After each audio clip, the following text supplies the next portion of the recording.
Oh my God, CD Projekt Red. they really got the neckbeards and a tizzle, ladies and gentlemen. Whew, 90% on Metacritic. God, what is that? 6.7 out of 10 user score. Ooh, that's not very poggers indeed. Now, ladies and gentlemen, you might be wondering, Muda, Cyberpunk 2077. Look, I'm going to give you a quick review. I enjoy the game. I'm playing it like Deus Ex. It's a fine time. Is it the second coming of Jesus Christ? No. Will it bring your family back together? No. But is it an okay game with a very detailed open world? Absolutely. And if you go in with those expectations, you're not going to be disappointed. Now, ladies and gentlemen, what's the one thing you expect a game to do whenever you buy it for your console or any hardware? What I expect is the game to run at all. Now, I'm not talking about bugs. I think everyone has talked about bugs to death. We knew Cyberpunk was going to be buggy, okay? It was gonna be the fact, all right? This game was gonna have a fair amount of bugs tossed into it. But ladies and gentlemen, when the game looks like this, all right? Now, this is a bug. This is definitely there. But ladies and gentlemen, this is not a far-off experience for people who are playing on the basic PlayStation and the basic Xbox One. God forbid if you're on the original VCR Xbox. If that thing hasn't ended its life during the play, then I don't know what it's doing. But ladies and gentlemen, this game is running like complete dog cheeks. All right, it is not a good-looking game on the base systems at all. And not only is it not a good-looking game, I could excuse that. But the game drops to as low as 15 frames per second when anything is happening. When the world is simulating a pin dropping, the game will drop to like 14 frames. I'm sorry to say it, that is unacceptable. Now, I'm going to show you a couple more things. All right, there are other channels. Like, here is Michael Does Life, who is a famed YouTube troll, by the way. I've seen a lot of people share his videos the last couple days, and if you're gonna fall for the trolling over here, man, you are a fucking top tier. You are just a simpleton on the internet. Let me tell you, because if you're gonna listen to a guy that says review, don't buy it, it's terrible, buy it, and the videos are like 1 minute long with some fucking super 100% Colombian energy, then I don't know what the hell to tell you. Now, this is a very, very good showcase into what we're talking about, okay? Now, this is the E3 trailer, and I'm sorry if this is blurry, it's just par for how YouTube is going to handle the streaming and encoding for this shit. But this is the original E3 reveal, right? This is like what we were shown years ago in 2018, right? Like, this is like, the crowds are nowhere this prevalent, even on the PC version with max settings. Don't give a shit what you guys say. This is what it looks like on the fucking PlayStation 4 Fat. And it looks even worse on the basic Xbox One. We're talking about a game on the basic systems where the highest possible resolution on a good day is 900p, but the average resolution is 720p. That's PS4. If you're on an Xbox One, you're below 720p. Ladies and gentlemen, this is homeless gaming at this point, okay? This is like fucking crack den video gaming resolutions and frame rates. And you know what? A lot of people are like, that is a next-gen game. Of course it's gonna run like crap on 7-year-old hardware. To which I'm gonna fucking tell you, alright, why the hell did they even goddamn release it on 7-year-old hardware if they knew it was gonna run like shit? I mean, this is my perspective. If someone's gonna pay $60 for a game, I paid $60 for a game. I'm not expecting them to run it at 144 frames on their console like I could on my gaming computer, but at least give the boys 30 frames. I mean, who is gaming at 15 frames per second? Even Switch gamers have higher standards on the third-party ports. This is just fucking embarrassing. I like this one. This is very good. Cyberpunk. They're showing Mega Man Legends footage. That is so close to the fucking truth, man. Actually, I think that's slightly higher res than what we're fucking dealing with for reals. Now, I also got to cover a lot of the milquetoast fucking takes that have been taken over before we get into the real meat, the piece de resistance of the video, if you will. Stop wasting time with nonsense and fix the game, especially on old consoles. It is absurd your neglect. The game is broken in the old generation. That's true. That's a very true statement. To which fucking all right, the shittiest hedgehog of them all, responds with, if it's that bad, go buy a PS5 on eBay or build a gaming PC. If not, stop complaining about a next-gen game that you're playing on a PS4. It's a fucking game. For fuck's sake, grow up. Yeah, having standards in your $60 purchase and expecting the game to fucking work right on your console, which is pretty much a guarantee by the console manufacturers. Yeah, that's called being a fucking child. How about you stop being a fucking bootlicker and realize that, hey, if you're gonna release a game on the PS4 and Xbox One base, it should run with a standard where it's at least fucking playable. This is a terrible example. The game is not next generation, and we'll get to that in a bit. Did people really think that they would have a phenomenal graphics playing Cyberpunk 20? Maybe we need to fucking learn the English language first before we go on Twitter with fucking checkmark takes. LMAO, this is why you either buy a PS5 or play on PC. People at 2080 and up are having issues running the game at near max settings. PS4 hardware is rubbish for the game. Yeah, you know, buying a game on good old PlayStation 4, you know, where a good majority of people are actually going to buy it, playing it on a base system. Yeah, fuck those guys. Yeah, give us your $60. You can go fuck yourself. Now, to this take, I'm going to respond with one that's even douchier, okay? Because I feel like when it goes to a douche on the internet, you have to respond even harder. Really? Buy a PS5? What kind? I hate it when these underprivileged, poor motherfuckers on Twitter act like they actually matter. Why not get yourself an RTX 3090 like I did? Well, you don't have $2,000 to spit around? What, are you fucking poor? Get some fucking money in your life and quit complaining on Twitter. See, I can be an asshole too. There should be no reason why somebody should literally be poor shamed on this website because they bought a game for their system.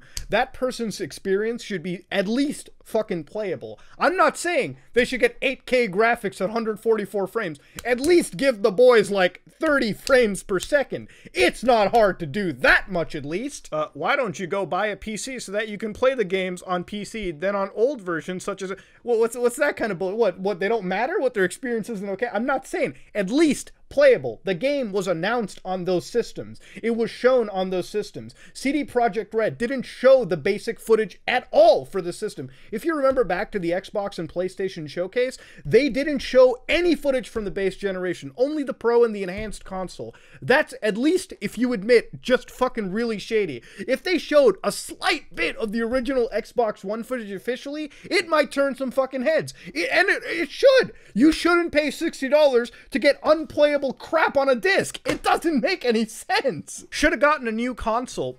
Check mark. Yeah, man, because during a pandemic when people have lost their jobs, makes a lot of fucking sense, doesn't it? Gotta put that. Why get a new console, Mr. fucking poor? How about you get yourself an RTX 3090? Better yet, a fucking Titan. What are we doing here with bargain bin gaming, loser? See, I can be an asshole too. Doesn't feel well, does it? Now, even the view user score on Metacritic is really fucking embarrassing because you have scores like this pumping up by Cyberpunk 20. Yeah, it doesn't look like a fucking sock account. Hey, let's look at the post history. Oh, wow, one post. Great game. I've been waiting a long time. No bugs. While a lot of people said it would. What, you play no? What build are you fucking playing, dude? The one from a year down the road that's patched? What, are you fucking out of your mind? Now, ladies and gentlemen, to be real with you, we have to talk about why this game is running in such a shit manner. Now, ladies and gentlemen, let's just start off with some very basic technical specs, okay? This is like sort of the meat of the video. Everyone has kept saying Cyberpunk is a next-generation experience. Now, on PC, I actually beg to differ. The game looks really good. The city is very dense. It's very sort of up there with open-world designs. On PC, the next-generation technology, such as ray tracing, are really just implemented by NVIDIA and beyond. The game is okay at best, in my opinion. The AI is nothing to write home about. In fact, during a police chase, I have noticed cops literally not chasing me at all. Yeah, in an open world city, I can't have police chases. In fact, the cops literally spawn behind me. I guess they've mastered fucking teleportation technology. If you think that I'm just kidding here, literally on a 4-star wanted rating, they'd start spawning behind you, and if that wasn't hilarious enough, there's no chases at all in Night City. Literally, you can get away from a 4-star wanted rating in a matter of seconds. Games like Grand Theft Auto 5 are still the king of immersion and open world design. And you might be saying, one is a sandbox game, Muda, and one is an RPG. It doesn't matter. They're both open world games at the end of the day. You still have to have some level of immersion with those open worlds. I don't consider Cyberpunk a true next-gen experience. I think the real next-gen experience will probably be something by Rockstar yet again for PS5 and Xbox Series X/S when GTA 6 comes around the bend. Because I am excited to see Rockstar's level of world building and immersion going forward. That's not to say I totally hate Cyberpunk 2077. I think it's a good game. I'm having a good time with it. But if we're going to call fair as fair, I don't believe that open world is truly the most next-gen thing people are tossing up. Because, you know, just because a game doesn't run on the system, just because a game looks really nice, doesn't mean that it's truly next generation. And I'll give you a good example. This game's performance, for a second, just to really reiterate, is dog shit everywhere. I am on an RTX 3090, 64 gigabytes of RAM, an i9 9900K. Now, to a lot of fucking Reddit computer scientists, they'll probably be like, yeah, Muda's on a bargain bin rig. It's not, you know, Cyberpunk's just built differently. Bro, if I'm having trouble getting 60 frames, like, I'm averaging 40 to 60 frames on my hardware. If I'm getting that performance, I can only shit myself wondering what people below me have, the average gamer on PC. This is unacceptable, and it needs patching for sure. Yes, the game is pretty. It's not pretty enough to drag a 3090 to its fucking knees in such a fashion. Doesn't make any sense to me, and I'm sick and tired of people defending it, you know, unnecessarily. CD Projekt Red is a great company. They're not indie developers anymore. They've made several good games, and they definitely have the team to make a game this big. There should be no excuse when a game has technical issues of this caliber. Now, to discuss the problem with, like, the basic generation systems, let's cover why it's laggy as hell. Now, these systems, we're going to look at it into 3 tiers, right? GPU, CPU, and I/O in this case. Now, GPU-wise, the previous systems are definitely sluggish. The Pro PS4 and the Xbox One X are at least somewhat tolerable on the GPU front.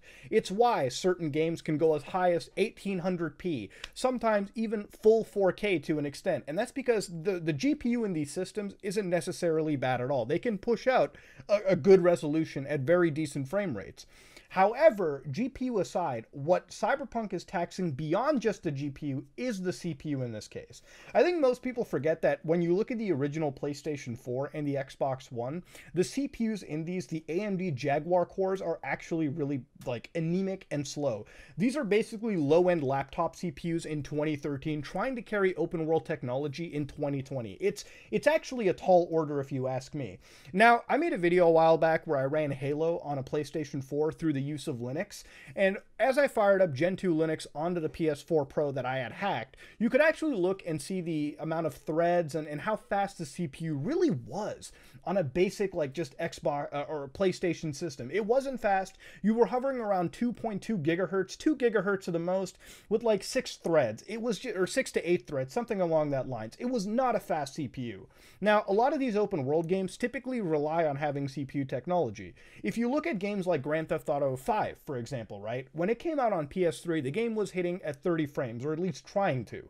Now, it never went beyond 30 frames at the next generation, you know, PS4, Xbox One at the time, not because the system's GPU couldn't handle it, it's because the CPU wasn't able to simulate the world at 60 ticks a second, meaning that the actual game engine wasn't able to simulate the traffic, the weather, the AI at 60 frames per second. That's why they had to dial it down to 30. Games that are open world are incredibly taxing on the CPU, and very few games this generation that are truly open world have actually hit that 60 frame rate mark, and that's just unfortunately a byproduct of having really slow CPUs. And it's one of those things that this current generation now, PS5 and Xbox Series X and S, have really strived to make better CPUs that can support these game worlds at 60 frames per second. That's the next big leap that we have personally had in the console gaming sphere, and what a leap it is. Now, the other thing is I/O speeds. Typically, PlayStation 4 and Xbox One, and even the Pro versions of those systems, are running on mechanical hard disk drives. Even if you install an SSD to those systems, the controller on the actual hardware isn't fast enough to truly support the SSD.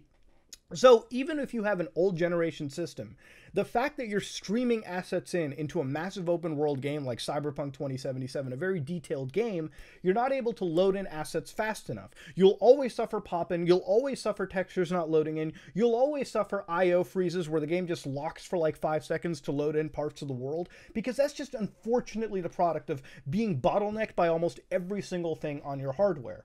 You know, in a fashion, Cyberpunk 2077 is a game that I believe was developed with a PC-first mentality. They They were developing a PC version first. But of course, in order to turn a profit, they had to release these games on the consoles. Unfortunately, you can only downscale a game so much before you have to start actually changing the core fundamentals of this game. In order to make Cyberpunk 2077 run on a base system, it goes beyond lowering the resolution. It goes to a point where CD Projekt Red has to actually go into the game engine, the game world, and change not only the artificial intelligence, but severely limit portions of the gameplay and the world simulation to start making it playable. In reality, Cyberpunk 2077 is just a game that is far too ambitious for base consoles at all. Even the enhanced consoles, the One X and the PS4 Pro, which are kind of slugging the system together just by, still face frame rate drops. And only playing on PS5 and the next generation Xbox is the game somewhat playable because the backwards compatibility systems allow Cyberpunk to be brute forced to 60 frames per second. That's the only way the game is playable. In my personal opinion, I believe CD Projekt Red should have actually canceled the basic systems anyways. And I know that might piss some people off, but listen, if the game isn't fucking playable, then in no good conscience can this company siphon $60 out of that user base and give them an unplayable fucking game in return. This game is not playable if you have a basic system. And I know there's going to be a lot of fucking people on the internet that say, just get a better device. Because it's that easy. Because it's that easy for people to dump hundreds of dollars away into a fucking product to play a video game. And some of those products, like the PS5, aren't even readily available anywhere you go at all. It is a fucking wild, wild situation on the internet. And you know what? I feel like this is one of those situations where the internet has come out with the all or nothing mentality. You can't criticize Cyberpunk 2077 without coming across as a fucking rabid hater. Listen, I don't hate the game. I quite honestly love it. But in no good consciousness do I find it okay for this company to basically siphon $60 out of the majority of people playing the game and give them a fucking unplayable product in return. And if you think it's playable, then I believe your standards are a lot lower than you fucking give yourself credit for. That being said, ladies and gentlemen, this is me, Mudahar, and I wanted to talk about it because it's quite honestly one of the worst running experiences that I have personally seen in this generation, and it deserves to be talked about. But ladies and gentlemen, this is me, Mudahar, and if you like what you saw, please like, comment, and subscribe. Dislike it if you dislike it. I am out.